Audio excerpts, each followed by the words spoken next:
Hello everyone, this is a real quick video capturing everything I've done for the first 3 weeks or 4 weeks.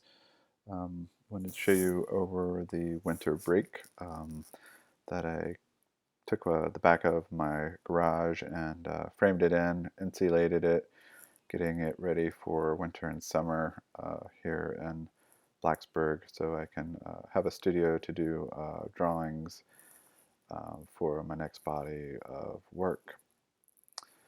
So you can see I framed it in. It's pretty warm. It's got carpets, and here's the start of my next series of work. And so the beginning of the semester, I've been spending a lot of time in the build lab. They have been really great to work with. They've got a new laser cutter now that's a larger format than the one that you just saw, which is a small.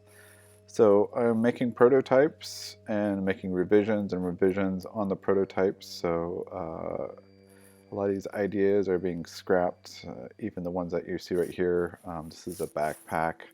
Realizing that you can just buy the backpack frame from Amazon for $9 versus making one. It's just cheaper to make one. So here I'm actually making sawhorses so I can put my prototypes off the floor. They need to be up and protect them. So here we're back into the ICAT Experience Studio, and so this is basically where I'm going to be housing the prototypes, and then we'll walk them over to perform and test them out. So here we are testing out one of our first prototype tests with the new armature, and we've got John Hamilton working exploring some ideas on movements and so forth. You can hear the sound. We have outside sound, which will be the external sound going around the perform or in the cube. And then we also have directional sound coming off the backpack. You see off the blue, very cheap speaker. Realize the speaker is way too high. So we'll have to lower that, maybe stereo, and make an arm, a right and left channel kind of directed towards the object, and also maybe even a cheap battery speaker right on the object a little bit closer. So maybe a triangulation of that sound for this object. So John came up with a whole bunch of different ideas on movements. So there's basically 7 or 8 of these characters or forms that you'll see in VR, and giving a kind of a back perspective, but where the top of the stand is kind of the idea of where the VR headset. So when you're wearing the VR headset, you won't see John, you won't see the rig, you'll just see this gray form which has lots of textures and animations happening to it.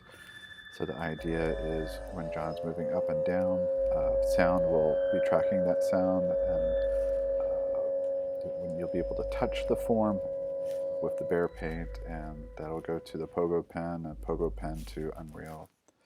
So with our test and talking to David, we realized we probably can just buy these off Amazon, the gimbals. And so these are just camera gimbals. I didn't realize they were so cheap.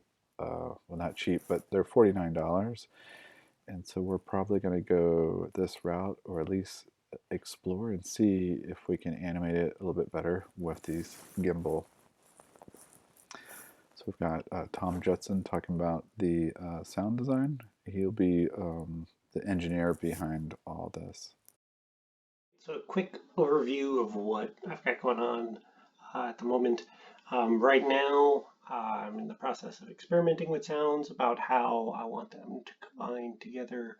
Towards the end, I realized that my approach, starting from individual creatures and then building up to an ecosphere, was backwards. I really wanted to start at an ecosphere and work my way back to the individual creatures on how they interact. And so what I'm going to be doing is something like a Hocket, where all of the creatures are going to uh, share a voice. So for the moment, I'm just using a Michaud Hocket to load up some instruments to get some um, feel for how they're going to interact with each other. And you can see I've got the 3 different parts here. and some other recordings going. So if I play this, you can actually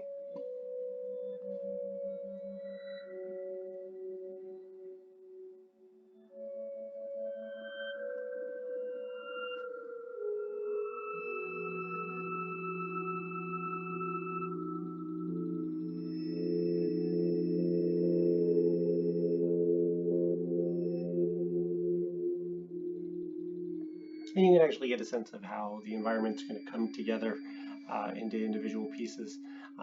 Right now, I'm not exactly sure what my approach is going to be. My goal is to get to these 8 to 9 creatures. So right now, this is a little heavy and a little dense. So I'll be breaking these sounds up into smaller components for each individual one. Originally, the idea was to use an Xbox 360 controller, but I think I'm going to go with the Wiimote so that this way the puppeteer has a little more freedom of motion. I'm noticing that as I control with the Xbox 360, my hands and I feel a little contained, as opposed to a couple years ago, I worked with a Wii and having the freedom of expression, moving my arms and moving everything around was a lot more comfortable. So that's the plan going forward, and I hope to have more for you soon. Thanks.